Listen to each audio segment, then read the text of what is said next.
نحمده ونستعينه ونؤمن به ونتوكل عليه ونعوذ بالله من شرور أنفسنا ومن سيئات أعمالنا من يهده الله فلا مضل له ومن يضلل فلا هادي له أشهد أن لا إله إلا الله وأشهد أن محمدا عبده ورسوله أرسله بالهدى ودين الحق ليظهره على الدين كله ولو كره المشركون اللهم صل على محمد وعلى آل محمد كما صليت على إبراهيم وعلى آل إبراهيم إنك حميد مجيد أما بعد فإن خير الكلام كلام الله وخير الحديث كتاب الله وخير الهدي هدي محمد صلى الله عليه وسلم وشر الأمور محدثاتها وكل محدثة بدعة وكل بدعة ضلالة أعوذ بالله من الشيطان الرجيم يا أيها الذين آمنوا اتقوا الله حق تقاته ولا تموتن إلا وأنتم مسلمون بسم الله الرحمن الرحيم فلولا إن كنتم غير مدينين ترجعونها إن كنتم صادقين ബഹുമാനനായ സത്യവിശ്വാസികളെ വിശ്വാസം അള്ളാഹുവിനെ സൂക്ഷിച്ചുകൊണ്ട് അവന്റെ വിധി വിലക്കുകൾ ജീവിതത്തിന്റെ എല്ലാ മേഖലയിലും എല്ലാ സന്ദർഭത്തിലും പാലിച്ചുകൊണ്ട് ജീവിക്കണമെന്ന് ഏവരെയും ഓർമ്മപ്പെടുത്തുകയാണ് വസീയത്ത് ചെയ്യുക. വളരെ തിരക്ക് പിടിച്ച ഒരു ഷെഡ്യൂളിലൂടെയാണ് നമ്മളൊക്കെ മുന്നോട്ട് പോയിക്കൊണ്ടിരിക്കുന്നത്. ഈ തിരക്ക് പിടിച്ച ജീവിതത്തിനിടയിൽ നമുക്ക് നഷ്ടപ്പെടുന്ന 2-3 കാര്യങ്ങളുണ്ട്.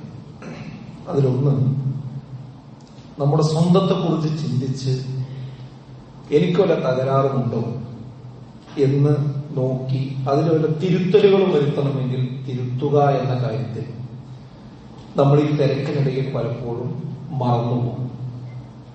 പ്രത്യേകിച്ച് നമ്മുടെ ജീവിതത്തിന്റെ നല്ലൊരു സമയം നമുക്ക് വേണ്ടി മാത്രമല്ല നമ്മൾ ചെലവഴിക്കുന്നത്. കാരണം ഇപ്പോൾ നമ്മൾ വാങ്ങുന്ന ശമ്പളം അത് നമുക്ക് വേണ്ടി മാത്രം ജീവിക്കാനുള്ളതല്ല. നമ്മളിപ്പോൾ ജീവിക്കുന്ന വീട് നമുക്ക് വേണ്ടി മാത്രമല്ല. നമ്മൾ ഇപ്പോൾ വാങ്ങിയ അല്ലെങ്കിൽ വാങ്ങാൻ ആഗ്രഹിക്കുന്ന വാഹനം നമുക്ക് വേണ്ടി മാത്രമല്ല. അത് മറ്റെല്ലാവർക്കും വേണ്ടിയാണ്, കുടുംബത്തിലുള്ള എല്ലാവർക്കും വേണ്ടിയാണ്. അതുകൊണ്ട് തന്നെ മറ്റുള്ളവർക്ക് വേണ്ടി നമ്മൾ തിരക്കുകളിലൂടെ ഓടിക്കൊണ്ടിരിക്കുമ്പോൾ നമ്മുടെ സ്വന്തം കാര്യം പലപ്പോഴും നമ്മൾ വിസ്മരിച്ചു പോകും. അതാണ് ഒരു അബദ്ധം മനുഷ്യനെ പറ്റിയ. രണ്ടാമത്തൊരു കാര്യം എന്ന് പറയുന്നത്, ഉള്ളതുകൊണ്ട് തൃപ്തിപ്പെടാൻ കഴിയാത്ത ഒരു മനസ്സ് നമുക്ക് വന്നു ചേരും. എത്ര ലഭിച്ചാലും എത്ര കിട്ടിയാലും അതൊന്നും നമുക്ക് മതിയാവുന്നില്ല എന്നൊരു മനസ്സ് നമുക്കുണ്ടാവും. ആ മനസ്സുണ്ടാവുമ്പോൾ എത്ര കിട്ടിയിട്ടും കാര്യമില്ല, അയാൾക്ക് ഒരു കാലത്തും സംതൃപ്തി ഉണ്ടാവില്ല. എന്നാൽ ഉള്ളതുകൊണ്ട് തൃപ്തിപ്പെടാൻ ഒരാൾ പഠിച്ചാൽ അയാൾക്ക് എത്ര കുറച്ച് കിട്ടിയോ അതുകൊണ്ട് ജീവിക്കാൻ അയാൾക്ക് കഴിയും, സംതൃപ്തിയോടുകൂടി ജീവിക്കാൻ കഴിയും. അതാണ് രണ്ടാമത്തെ ഒരു സംഗതി. മൂന്നാമത്തെ ഒരു കാര്യം എന്ന് പറയുന്നത്, ഇങ്ങനെ തിരക്ക് പിടിച്ച് നമ്മൾ വിചാരിച്ച ടാർഗറ്റ് അച്ചീവ് ചെയ്യാൻ കഴിയാതെ നമ്മൾ ഓടിക്കൊണ്ടിരിക്കുമ്പോൾ ഇബാദത്തുകളൊക്കെ ഒരു തടസ്സമായി മാറും. നമുക്ക് നിസ്കാരം ഒരു തടസ്സമാവും, ബാങ്ക് കേൾക്കുന്നത് തടസ്സമാവും, അതുപോലെ മതപരമായ കാര്യങ്ങൾ കേൾക്കുന്നതും അറിയുന്നതും അതുമായി ബന്ധപ്പെട്ട സംസാരങ്ങളിൽ ഏർപ്പെടുന്നതും അതുമായി ബന്ധപ്പെട്ട ആരെങ്കിലും നമ്മളോട് സംസാരിക്കുന്നതും അത്തരം കാര്യങ്ങളിലേക്ക് നമ്മളെ ക്ഷണിക്കുന്നതുമൊക്കെ ഒരു ഓവർലോഡായിട്ട് നമുക്ക് തോന്നും. അതായത് ഇതൊന്നും എന്റെ ഒരു അത്യാവശ്യ ഘടകമല്ല എന്ന് തോന്നുകയും അവസാനം നമസ്കാരം വരെ ഒരു കാട്ടിക്കൂട്ടലായി മാറുകയോ യാന്ത്രികമായി നിർവഹിക്കുകയും ചെയ്യുന്ന ഒരു സാഹചര്യത്തിലേക്ക് മനുഷ്യൻ വന്നു ചേരുന്നു. അതാണ് ഞാൻ 3 കാര്യങ്ങളെന്ന് പറഞ്ഞത്. ഒന്ന്, ആത്മപരിശോധനയിൽ നിന്ന് നമ്മൾ അകന്നുപോകും. രണ്ടാമത്തേത് ഉള്ളതുകൊണ്ട് തൃപ്തിപ്പെടാൻ കഴിയാത്ത മാനസികാവസ്ഥയുണ്ടാകും. മൂന്നാമത്തേത് നമ്മുടെ ആരാധനകളിൽ നമുക്ക് അലസത കടന്നു വരികയും ചെയ്യും. ഇങ്ങനെയുള്ള ഒരു സാഹചര്യം വന്നാൽ അത് മനുഷ്യനെ അഗാധമായ കൃത്യത്തിലേക്കാണ് നയിക്കുക. എന്താണ് രക്ഷപ്പെടാനുള്ള മാർഗം? ആ മാർഗത്തെ സംബന്ധിച്ച് പ്രസിദ്ധ പണ്ഡിതനായ ദക്കാഖ് റഹിമഹുല്ലാഹ് പറഞ്ഞ ഒരു പരിഹാരമുണ്ട്. അദ്ദേഹം പറഞ്ഞത് ഇതാണ്: ഖാല ദക്കാഖ് റഹിമഹുല്ലാഹ്, മൻ അക്സറ മിൻ ദിക്രിൽ മൗതി ഉക്രിമ ബിസലാസതി അഷ്യാ. മൻ അക്സറ, ആരെങ്കിലും അധികരിപ്പിച്ചാൽ, മിൻ ദിക്രിൽ മൗത്ത്, മരണത്തെക്കുറിച്ചുള്ള ചിന്ത ആരെങ്കിലും അധികരിപ്പിക്കുകയാണെങ്കിൽ, ഉക്രിമ ബിസലാസതി അഷ്യാ, 3 കാര്യങ്ങളെ സംബന്ധിച്ച് അള്ളാഹു അവന് ആദരവ് നൽകുമെന്നാണ്. 3 കാര്യങ്ങളെ കൊണ്ട് ആദരിക്കുമെന്നാണ്. ഏതാണ് ആ 3 കാര്യം? ഒന്ന്, തഅജീൽ തൗബ. ഒന്നാമത് നേരത്തെ നമ്മൾ പറഞ്ഞ വിഷയം തന്നെയാണ്. തൗബക്ക് വേണ്ടി ധൃതി കൂട്ടുവാനുള്ള ഒരു മനസ്സ് അവർക്കുണ്ടാകും. അഥവാ ഞാൻ മരിക്കും എന്ന ചിന്ത ഒരാൾക്ക് വരുമ്പോഴാണ് പടച്ചോനെ ഒരു ആത്മപരിശോധന ആവശ്യമാണല്ലോ, ഈ പോക്ക് പോയാൽ ശരിയാവില്ലല്ലോ എന്ന ഒരു തോന്നലുണ്ടാവുക. അതാണ് തഅജീൽ തൗബ എന്ന് പറഞ്ഞത്. രണ്ടാമത് പറഞ്ഞത് വഖനാഅത്തുൽ ഖൽബ്, മനസ്സിന് വല്ലാത്ത സംതൃപ്തി ഉണ്ടാകും. ഉപജീവന മാർഗം അല്പം കുടുസായി നിൽക്കുമ്പോൾ പോലും ഉള്ളത് കൊണ്ട് അവന് തൃപ്തിപ്പെട്ട് ജീവിക്കാൻ കഴിയും. കാരണം ഞാൻ മരിക്കേണ്ടവനാണ് എന്നൊരു ഓർമ്മ ഉണ്ടാകുമ്പോൾ ഇത് മതി എന്ന് തോന്നും.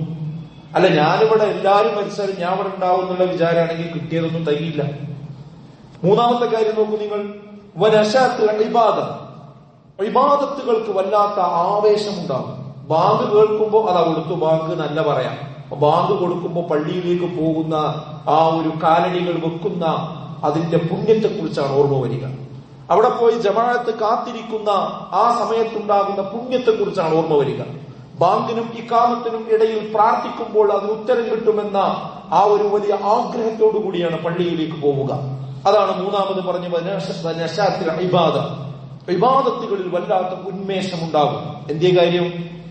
ഈ ഒരു വക്ത് നിസ്കരിക്കുന്നതിന് മുമ്പെങ്ങാനും ഞാൻ മരണപ്പെട്ടാൽ, ബാങ്ക് കൊടുത്താൽ പിന്നെ നമുക്ക് നിർബന്ധമാണ് നിസ്കാരം.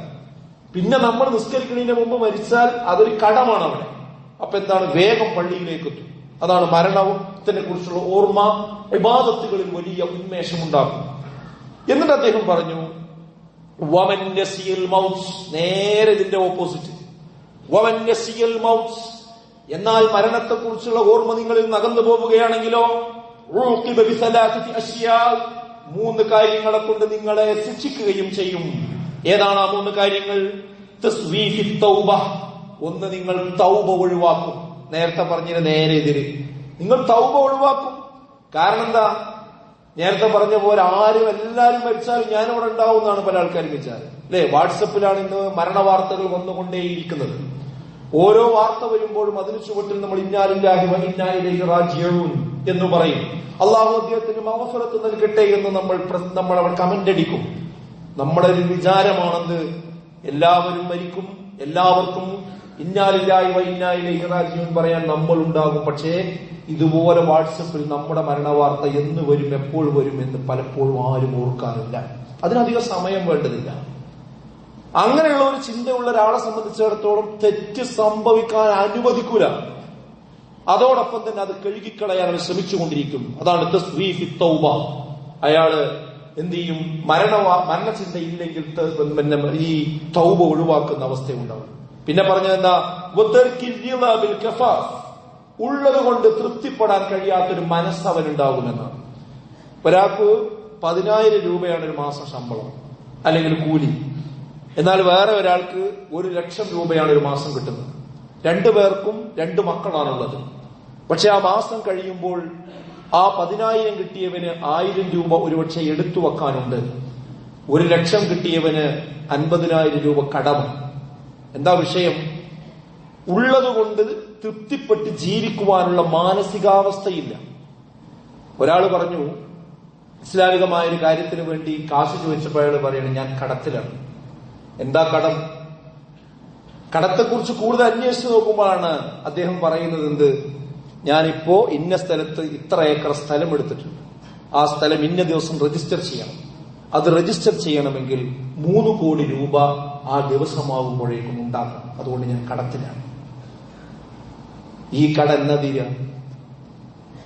ആ 3 കോടി ഉണ്ടാക്കിയിട്ട് അത് രജിസ്ട്രേഷനോട് കൂടി പിന്നെ 10 കോടിന്റെ സ്ഥലം വേറെ, 10 കോടിന്റെ പ്രൊജക്ട് വേറെ തുടങ്ങുകയാണ്. അപ്പോഴും കടല്ലേ. എന്നാ ഈ കടം തീരുക? ഇതാ കടം. നമ്മുടെ കാഴ്ചപ്പാടുകൾക്കനുസരിച്ച് അലാസ്റ്റിക്കുകൾ പോലെ വലിച്ചു നീട്ടുകയാണ് ആഗ്രഹങ്ങളെ. എന്നിട്ട് അതിനനുസരിച്ച് പ്രൊജക്ട് ഉണ്ടാക്കുകയാണ്, പദ്ധതി ഉണ്ടാക്കുകയാണ്. ഒരു കാലത്ത് ഒരു സക്കാത്ത് കൊടുക്കാൻ പോയിട്ടു കഴിയില്ല. അതാ പറഞ്ഞത് എന്ത്? ഇവിടെ ഉള്ളത് കൊണ്ട് തൃപ്തിപ്പെടാൻ കഴിയാത്തൊരു മനസ്സ് മനുഷ്യന്മാർക്ക് ഉണ്ടാവും മരണത്തെക്കുറിച്ച് മറന്നാൽ. പിന്നെയോ മൂന്നാമത് ഇബാദത്തിനെ കുറിച്ച് മടുപ്പ് തോന്നും. ഇബാദത്തിനെ കുറിച്ച് മടുപ്പ് തോന്നും. കാരണം എന്താ? അതൊരു ഭാരമായി തോന്നും. ബാങ്കും ഇഖാമത്തും ഭാരമായി തോന്നും. സക്കാത്ത് കൊടുക്കൽ ഭാരമായി തോന്നും. മതപരമായ പ്രവർത്തനങ്ങൾ ഭാരമായി തോന്നും. ഇസ്ലാമികമായ ഒരു പ്രസിദ്ധീകരണം കയ്യിലെടുത്ത് വായിക്കുന്നത് ഒരു സമയം പോക്കായി തോന്നും. മതപരമായ ഒരു കാര്യത്തിന് വേണ്ടി ഒരാളോട് സംസാരിക്കുകയോ യാത്ര ചെയ്യുകയോ അങ്ങനെയുള്ള ഒരു വേദിയിൽ പങ്കെടുക്കുകയോ ഒരു ഖുർആൻ ക്ലാസ്സിൽ ആദ്യാവസാനം ഇരിക്കുകയോ ചെയ്താൽ ഒരു വേസ്റ്റായി തോന്നും. കാരണം അവന് സ്വാഭാവികമായി തോന്നും. അവരെ കുറ്റം പറഞ്ഞിട്ട് കാര്യമില്ല. അവന്റെ മനസ്സിലുള്ള ചിപ്പെന്താ? ഞാനിവിടെ എന്നും ഉണ്ടാവുന്നതാണ്. ആ ചിന്തയുള്ള ആളുകൾക്ക് ഇതൊക്കെ വേസ്റ്റായി തോന്നും, ഭാരമായി തോന്നും എന്നാണ് അദ്ദേഹം സൂചിപ്പിക്കുന്നത്. അതുകൊണ്ട് നമ്മുടെ മനസ്സിൽ ഭൗതികതയുടെ അളവ് വർദ്ധിക്കുമ്പോഴാണ് ഇതെല്ലാം സംഭവിക്കുന്നത്. എന്നാൽ മരണചിന്ത വർദ്ധിക്കുമ്പോഴാകട്ടെ നേരത്തെ പറഞ്ഞ പോലെ ഇതിനോടൊക്കെ ഉന്മേഷം ഉണ്ടാവുകയാണ് ചെയ്യുക. മിക്കവാറും ആളുകൾക്ക് ഷുഗർ ഉള്ള ഒരു കാലഘട്ടമാണ്. ആ ഷുഗർ ആവറേജ് നോക്കാൻ വേണ്ടി പോകും ആൾക്കാർ. എന്നിട്ട് ആ ബ്ലഡിലുള്ള ഷുഗറിന്റെ അളവ് നോക്കിയിട്ടാണ് ബാക്കി കാര്യങ്ങൾ തീരുമാനിക്കുക. ഇതേപോലെ നമ്മുടെ ബ്ലഡില് ഈ ഭൗതികതയുടെ അളവ് ഇടക്കും നമ്മളൊന്ന് പരിശോധിക്കണം. ഭൗതികതയുടെ അളവ് ബ്ലഡിൽ ഇങ്ങനെ മനസ്സിൽ ഇങ്ങനെ കൂടുമ്പോഴാണ് ഇങ്ങനെയുള്ള മതപരമായ കാര്യത്തിൽ നിന്നൊക്കെ നമുക്ക് ഇങ്ങനെ പുറകോട്ട് പോകുന്നത്. എന്നാൽ മരണത്തെക്കുറിച്ചുള്ള ചിന്തയാണ് നമുക്ക് നമ്മുടെ മനസ്സിൽ വർദ്ധിക്കുന്നത് എങ്കിൽ മതപരമായ കാര്യങ്ങൾ വല്ലാത്ത ആവേശത്തോടുകൂടി നമുക്ക് നിർവഹിക്കുവാൻ യാതൊരു പ്രയാസവും ഉണ്ടാവുകയില്ല എന്നത് തന്നെയാണ്. ഇന്ന് ഏത് കാര്യവും ഭൗതികമായ വീക്ഷണകോണിൽ നോക്കിക്കാണാനാണ് പല ആളുകളും ഇന്ന് ശ്രമിച്ചുകൊണ്ടിരിക്കുന്നത്. മരണചിന്തയും അതിന്റെ അടിസ്ഥാനത്തിലുള്ള മതചിട്ടയും പാലിക്കുന്നവരെ മതപൊട്ടന്മാർ എന്നാണ് ഇന്ന് സോഷ്യൽ മീഡിയ വിളിച്ചുകൊണ്ടിരിക്കുന്നത്. മതപരമായ കാര്യങ്ങളിലൂടെ വീക്ഷണകോണുകളിലൂടെ ഒരു കാര്യത്തെ നമ്മൾ വിലയിരുത്തി സംസാരിക്കുകയോ എഴുതുകയോ ഒക്കെ ചെയ്തു കഴിഞ്ഞാൽ അതിന്റെ അടിയിൽ വന്ന് കമന്റ് അടിക്കും. മുസ്ലിം പ്രൊഫൈലിലുള്ള ആൾക്കാർ വന്നിട്ട് പറയുന്നത് മതപൊട്ടന്മാരാണ്, ഇവർക്ക് മതം കൊണ്ടല്ലാതെ ചിന്തിക്കാൻ കഴിയില്ല, ഇവർക്ക് വേറെ മനുഷ്യന്മാരെ ബുദ്ധി കൊണ്ട് ചിന്തിക്കാൻ കഴിയില്ല എന്ന് പറഞ്ഞ് മതപരമായി ചിന്തിക്കുന്നത് പൊട്ടന്മാരാണ്, വിഡ്ഢികളാണ്. അതിനർത്ഥം എന്താ? ഞങ്ങളാണ് ബുദ്ധിമാന്മാർ, ഞങ്ങളാണ് വിവരമുള്ളവർ എന്ന ഒരു മറുവർത്തമാനം കൂടി അപ്പുറത്ത് നമുക്ക് കാണാൻ കഴിയും. എന്നാൽ നബി തിരുമേനി സല്ലല്ലാഹു അലൈഹി വസല്ലമ പറഞ്ഞതൊന്ന് കേൾക്കൂ നിങ്ങൾ. അൻ ഇബ്നു ഉമർ അന്നഹു ഖാൽ കുൻതു മഅ റസൂലില്ലാഹി സല്ലല്ലാഹു അലൈഹി വസല്ലം. ഇബ്നു ഉമർ റളിയല്ലാഹു അൻഹു പറയുകയാണ്, ഞങ്ങൾ റസൂലുള്ളാഹി സല്ലല്ലാഹു അലൈഹി വസല്ലമയോടൊപ്പം ഉണ്ടാകുന്ന സമയത്ത് ഫജാഅഹു റജലുൻ മിൻ അൻസാരി, അൻസാറുകളിൽ നിന്നൊരു മനുഷ്യൻ റസൂലുള്ളാഹിയുടെ അടുക്കൽ വരികയുണ്ടായി. ഫസല്ലമ അലൻ നബി സല്ലല്ലാഹു അലൈഹി വസല്ലം, എന്നിട്ട് പ്രവാചകന് സലാം പറയുകയും ചെയ്തു. ثم قال, എന്നിട്ട് പറഞ്ഞു, യാ റസൂലല്ലാഹ്, അല്ലാഹുവിന്റെ റസൂലേ, അയ്യുൽ മുഅ്മിനീന അഫ്ളൽ, ആരാണ് മുഅ്മിനീങ്ങളിൽ ഏറ്റവും ശ്രേഷ്ഠതയുള്ളവൻ? ഖാല, അവിടുന്ന് പറഞ്ഞു, അഹ്സനുഹും ഖുലുഖ, ഏറ്റവും നല്ല സ്വഭാവമുള്ളവരാരാണോ അവരാണ് ഏറ്റവും ഉത്തമരായ ആളുകൾ.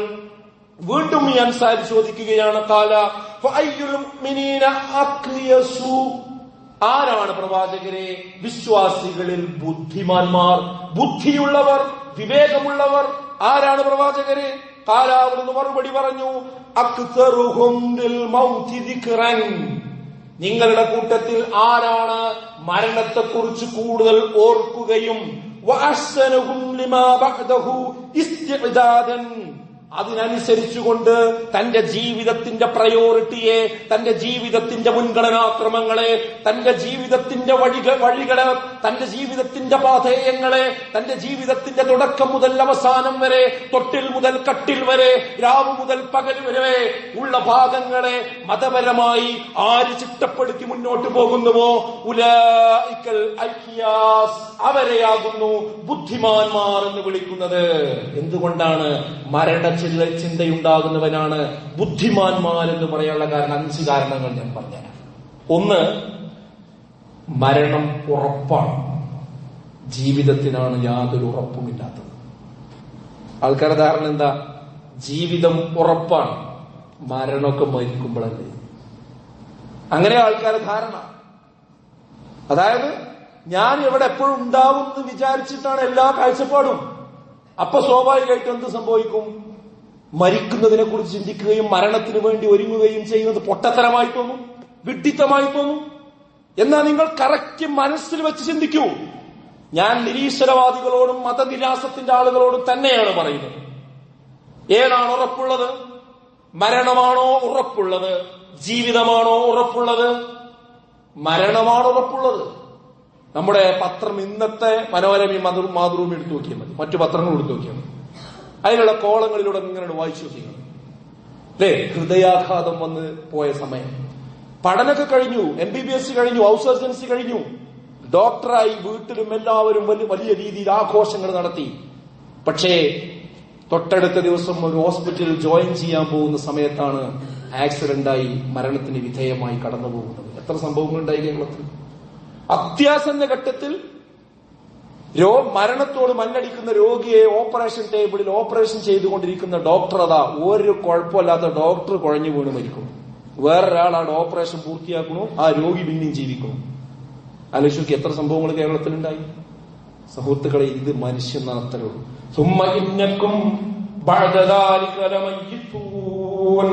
നിങ്ങൾ അതിനുശേഷം മരിക്കുക തന്നെ ചെയ്യും. കുല്ലു നഫ്സിൻ ദാഇഖത്തുൽ മൗത്ത്, എല്ലാ ആത്മാവും മരണത്തിന്റെ രുചി ആസ്വദിക്കുക തന്നെ ചെയ്യും. അപ്പൊ ഒന്ന് ഞാൻ പറയുന്നത്, എന്തുകൊണ്ടാണ് ഇവര് ബുദ്ധിമാന്മാരാകുന്നത് വെച്ചാൽ മരണമാണ് ഉറപ്പുള്ളത്, മറ്റേത് ബോണസാണ്, കിട്ടിയെങ്കിൽ കിട്ടി, അത്രേ ഉള്ളൂ. രണ്ടാമത്തെ കാര്യം എന്താ പറയുക? മരണത്തിൽ നിന്ന് രക്ഷപ്പെടാൻ നമ്മൾ എന്തെല്ലാം ശ്രമങ്ങൾ നടത്തുന്നുവോ ആ ശ്രമങ്ങളൊക്കെ അവസാന മരണത്തിലേക്ക് എത്തുക.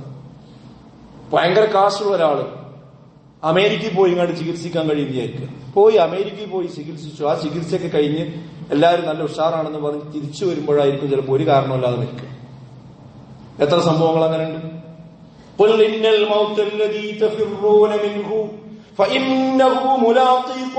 ആ പ്രയോഗം നോക്കൂ നിങ്ങൾ.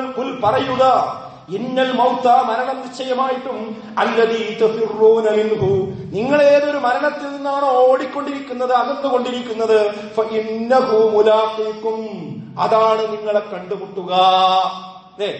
ഒരു സിംഹം നമ്മളെ കടിക്കാൻ കൂടിയിട്ട് അക്രമികളുടെ അതിൽ നിന്ന് ഇങ്ങനെ രക്ഷപ്പെട്ട് ഓടുന്ന സമയത്ത് അതേപോലെ ഒരു സിംഹത്തിന്റെ മുന്നിലേക്ക് തന്നെ നമ്മൾ ചെന്ന് അങ്ങനെ ഉണ്ടാവും. അതേപോലെയാണ് മരണം. മരണത്തിൽ നിന്ന് രക്ഷപ്പെടാൻ വേണ്ടി നമ്മളൊരു ചെറിയ വേദന ഉണ്ടായ ഏത് ഹോസ്പിറ്റലിലാണ് പൊളിച്ചോ പോകും, എവിടെ പോയിട്ടും കാര്യമില്ല. അതൊക്കെ കഴിഞ്ഞാൽ അവസാനം മരിക്കാനുള്ളവരാണ്.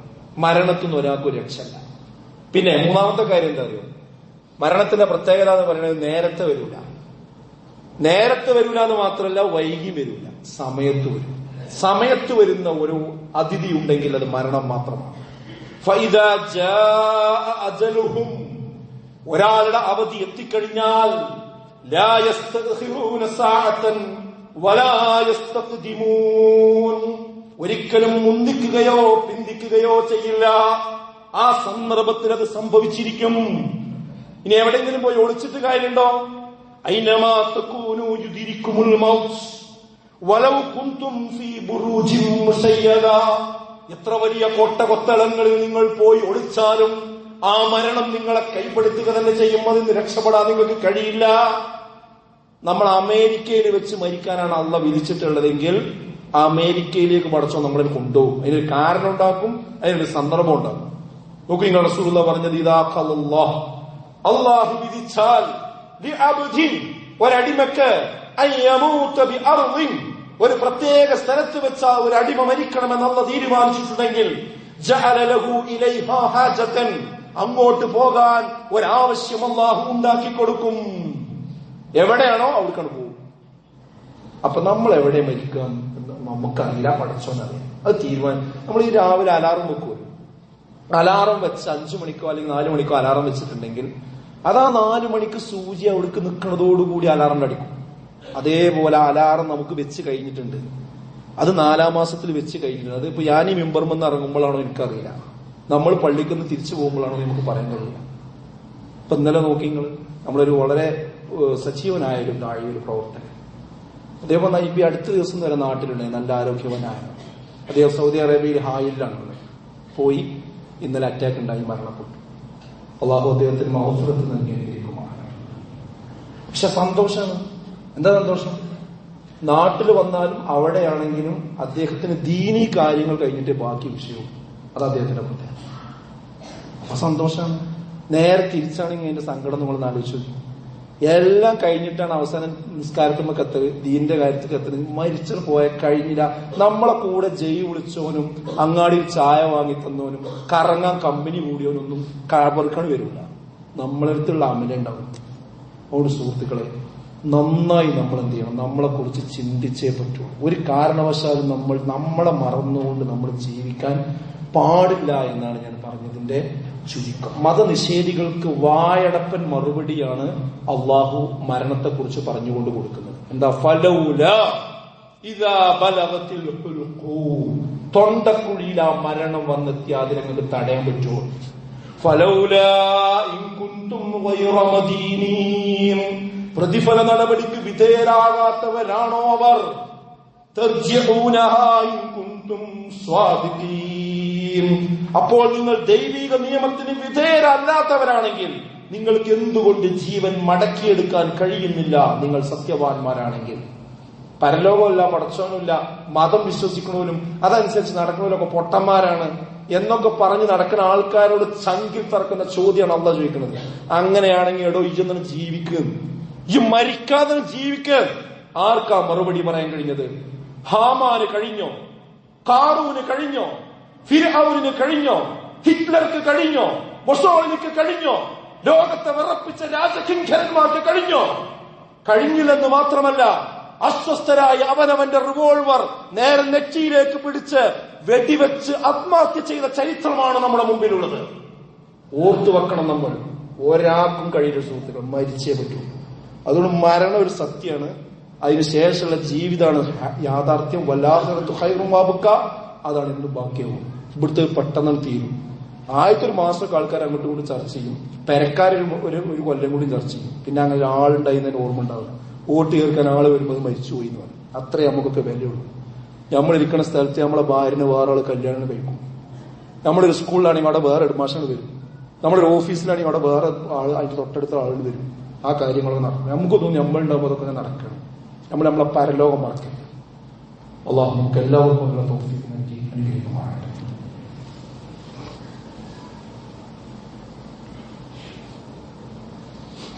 അൽഹംദുലില്ലാഹ് വസ്സലാത്തു വസ്സലാമു അലാ റസൂലില്ലാഹ് വഅലാ ആലിഹി വസഹ്ബിഹി അജ്മഈൻ.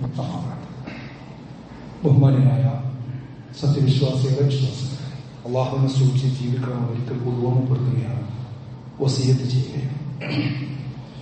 പാവങ്ങളിൽ വെച്ച് ഇബ്ലീസിന് ഏറ്റവും ഇഷ്ടപ്പെട്ടത് ഏതാണ് എന്ന് പണ്ഡിതന്മാർ പറഞ്ഞത് ഇപ്രകാരമാണ്. ഇമാം സുഫിയാൻ സൗരി റഹ്മഹുള്ള പറഞ്ഞ ഒരു വാചകം നോക്കൂ നിങ്ങൾ. അൽ ബിദ്അത്തു, ബിദ്അത്ത് അഹബ്ബു ഇലാ ഇബ്ലീസ് മിനൽ മഅസിയ്യ.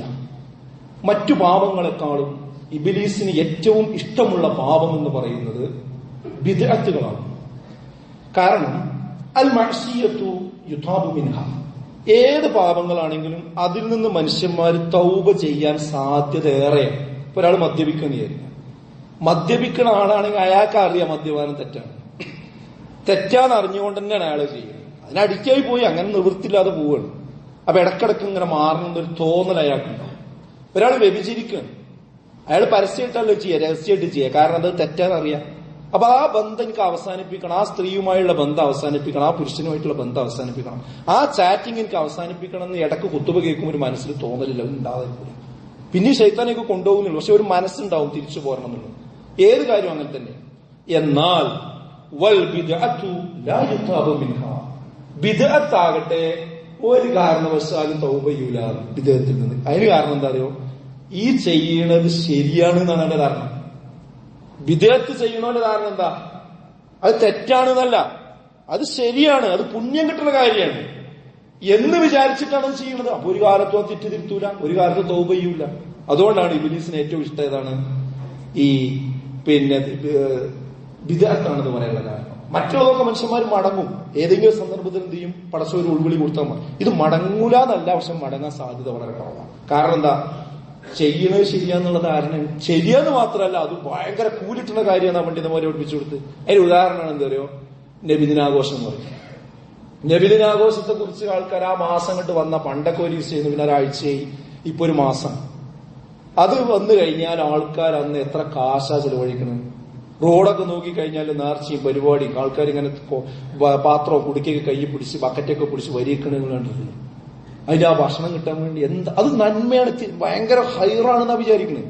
അന്ന് കൊടി കെട്ടുന്നതും അന്ന് ഘോഷയാത്ര നടത്തുന്നതും അതൊക്കെ എന്തൊരു പെരുന്നാളിനേക്കാൾ വലിയ സംഭവമായിട്ടാണ്. അതിന് ഒരു സംഭാവന കൊടുക്കാത്ത ആൾക്കാർ നബിദിനത്തിന്റെ അന്ന് വലിയ സംഭാവന കൊടുക്കും. അതിന്റെ വകയാണ്. അന്നത്തെ എല്ലാ ഫുൾ ചെലവിന്റെ വകയും. കാരണം ഈ ചെയ്യണമൊക്കെ നന്മയാണ്, പുണ്യെന്ന് വിചാരിച്ചിട്ടാണ്. അതുകൊണ്ടാണ് അതിന് മടങ്ങാനും സാധിക്കാത്തത്. എന്നാ സുഹൃത്തുക്കളെ, ഇത് കേൾക്കുന്ന ഓരോരുത്തരും ആലോചിക്കുക, നമ്മള് ഈ ബിദ്അത്തുകള് അത് ചെയ്തു കഴിഞ്ഞാൽ കുല്ലു ബിദ്അത്തിൻ ളലാല വ കുല്ലു ളലാലത്തിൻ ഫിന്നാർ, എല്ലാ ബിദ്അത്തും വഴികേടിലാണ്, അത് മുഴുവൻ നരകത്തിലേക്കുള്ളത്. അപ്പൊ നമ്മള് നല്ലതല്ലേ എന്താണ് കുഴപ്പം, വെറുതെ ഇവരിങ്ങനെ ഇതിന് പ്രശ്നം ഉണ്ടാക്കുകയാണ്. ഒരു നബിനെ സ്നേഹിക്കുക, അത് ദിക്റിയില്ല, അന്ന് വേറെ സലാത്തില്ല, അന്നൊരു ദാനം ചെയ്യാന്നൊക്കെ പറഞ്ഞാൽ അതിനൊക്കെ എത്ര പ്രശ്നമാക്കണം. ഞാൻ ചോദിക്കട്ടെ നിങ്ങളോട്, നാളെ ഒരാൾ ഇവിടെ വന്നിട്ട് ബാധിക്കുന്നുണ്ട്, ഞാൻ 6 വക്ത് നിസ്കരിക്കാൻ പോവുകയാണ്. ഇസ്ലാമിൽ 6 വക്ത്. അപ്പൊ നമ്മളൊരു പ്രമാണത്തിലില്ലല്ലോ, 5 വക്തല്ലേ ഉള്ളൂ. അപ്പൊ ഇയാളെ വാദമാണ് എന്ത്, എന്താ കുഴപ്പം, പള്ളി അവിടെ ഉണ്ട്, ഇമാം അവിടെ ഉണ്ട്, സ്പീക്കർ അവിടെ ഉണ്ട്, പിന്നെ ഒരു എക്സ്ട്രീം കൂടി ഒന്നും കൊടുത്താൽ നമ്മളെ പള്ളിയിൽ തന്നെ തുടങ്ങിയാൽ എന്താ പ്രശ്നം? ആൾക്കാർക്ക് അന്ന് വന്നുകൊണ്ട് നിസ്കരിച്ചുകൂടെ? ആ നിസ്കാരത്തിന് നല്ലതല്ലേ നമ്മൾ ഓതുന്നത്? എന്താ റക്കാത്ത് ഒരു വക്ത് കൂടിയ കുഴപ്പം എന്ന് ചോദിച്ചു. എന്താ പിന്നെ മറുപടി? ഒറ്റ മറുപടി ഉള്ളൂ, അത് ഇസ്ലാം പഠിപ്പിക്കാത്തതാണ്. ദീൻ എന്ന് പറഞ്ഞാൽ പഠിപ്പിച്ചത് ചെയ്യുന്നതിനാണ് ദീൻ എന്ന് പറയാം. അല്ല നമ്മളെ ഇഷ്ടത്തിനനുസരിച്ച് ഇങ്ങനെ കൂട്ടും കുറക്കും ചെയ്യുന്നതിന് ദീൻ എന്ന് പറയില്ല. അതാണ് ബിദ്അത്തും സുന്നത്തും ബിദ്അത്തും തമ്മിലുള്ള വ്യത്യാസം. അപ്പൊ സുഹൃത്തുക്കളെ, ബിദ്അത്ത് ഒരു കാരണവശാലും നമ്മൾ എടുക്കാൻ പാടില്ല. ഇത് പറയുമ്പോ എന്താ അറിയോ, ആ പണ്ഡിതൻ പറയുമ്പോൾ അതാ ശരി തോന്നും, ഈ പണ്ഡിതൻ പറയുമ്പോൾ അതാ ശരി തോന്നും, ഞങ്ങൾ ആ കൺഫ്യൂഷനിലാണ്. നോക്കിയാണ് ഞാൻ നിങ്ങൾക്ക് ഒരു സുവർണാവസരം പറഞ്ഞുതരാം. നാളെ ഇൻഷാ അല്ലാഹ്, നാളെ 10 മണി മുതൽ വൈകിട്ട് 4 മണി വരെ നമ്മുടെ കോഴിക്കോട് ജില്ലയിൽ ചെറുവാടി എന്ന് പറയുന്ന പ്രദേശത്ത് ഈ വിഷയത്തിൽ നബിദിനാഘോഷം ഇസ്ലാമികമാണോ അല്ലേ എന്നുള്ള വിഷയത്തിൽ മുജാഹിദ് വിഭാഗവും സമസ്തയിലെ ഒരു വിഭാഗവും തമ്മിൽ ഒരു സംവാദം നടത്തും. ആ സംവാദം ആദ്യം മുതൽ അവസാനം വരെ കൃത്യമായിട്ട് കേട്ടാൽ 2 കൂട്ടർ വളരെ മാന്യമായിട്ടായിരിക്കും ഇൻഷാ അല്ലാഹ്. അങ്ങനെയാണ് എന്റെ തീരുമാനം. അള്ളാഹു അതിനൊക്കെ ആക്കി തീർമാനാകട്ടെ. അത് മുഴുവൻ ഒന്ന് കേട്ടു നോക്കി, നമ്മളെ കുടുംബം ഒന്ന് കേട്ടു നോക്കി. അപ്പൊ ശരിക്കും എന്താ വിധത്തിൽ മനസ്സിലാവും. അത് മനസ്സിലാക്കാൻ പറ്റിയ ഒരു അന്തരീക്ഷമാണ്, ഒരു സന്ദർഭമാണ് ഇൻഷാ അല്ലാഹ് നാളെ. അതുകൊണ്ട് ആ കാര്യം കൂടി നമ്മൾ എന്ത് ചെയ്യണം, ശ്രദ്ധിക്കണം. ഇത് മാത്രമല്ല, ഏത് കാര്യം നമ്മൾ കൺഫ്യൂഷൻ ഉള്ളത് മതത്തിൽ മാത്രം അത് അവിടെ നിലനിർത്തും. ബാക്കിയുള്ള കാര്യത്തിലൊക്കെ നമ്മൾ ക്ലിയർ ചെയ്യില്ലേ. ഇപ്പൊ SIRന്റെ സമയമാണ്. ഇപ്പോ SIRന്റെ പട്ടിക വന്ന സമയമാണ്. ഓരോരുത്തരും നോക്കണില്ല അവനാന്റെ സ്മെല്ലിങ് അല്ലേ, അതൊക്കെ ആകെ കൺഫ്യൂഷനാണ്. അത് നോക്കിയാൽ ശരിയാവില്ല, അറിഞ്ഞാൽ ആരെങ്കിലും ഒഴിവാക്കുന്നുണ്ടോ? അത് ഇവിടുത്തെ തൽക്കാലത്തെ ഒരു ആവശ്യമാണ്. പക്ഷെ ആ ആവശ്യത്തിന് വരെ നമ്മൾ കൊടുക്കുന്ന പ്രാധാന്യം എത്രയും അത് കൊടുക്കണമെന്ന് ഞാൻ പറയുന്നത്. ഒരിക്കലും അത് ചെറിയ നിസ്സാരമായിട്ട് കാണരുത്. പക്ഷെ അതിലേറെ പ്രധാനമാണ് സുഹൃത്തുക്കൾ. ഇവിടെ വോട്ടും പൗരത്വം ഒക്കെ ഉണ്ടായിട്ട് മരിച്ച പിന്നെ കൊണ്ടെന്ന കാര്യം, മരിച്ച കബറിലാണ്. അവിടെ വിശ്വാസം നോക്കിയിട്ട് എന്ത് ചെയ്യുള്ളൂ, നമുക്ക് മാർക്കിടുള്ളൂ. അതുകൊണ്ട് നമ്മൾ പ്രയോറിറ്റി കൊടുക്കേണ്ടത് എപ്പോഴും ദീനിയായ കാര്യത്തിൽ കൺഫ്യൂഷൻ ഉണ്ടെങ്കിൽ അത് തീർക്കാനായിരിക്കണം. അതിനുള്ളൊരു അവസരമാണിത്. അള്ളാഹു അത് ആ രീതിയിൽ അത് തീർക്കാനും മനസ്സിലാക്കാനും ഉൾക്കൊള്ളാനുള്ള തൗഫീഖ് നമുക്ക് എല്ലാവർക്കും നൽകി അനുഗ്രഹിക്കുമാറാകട്ടെ.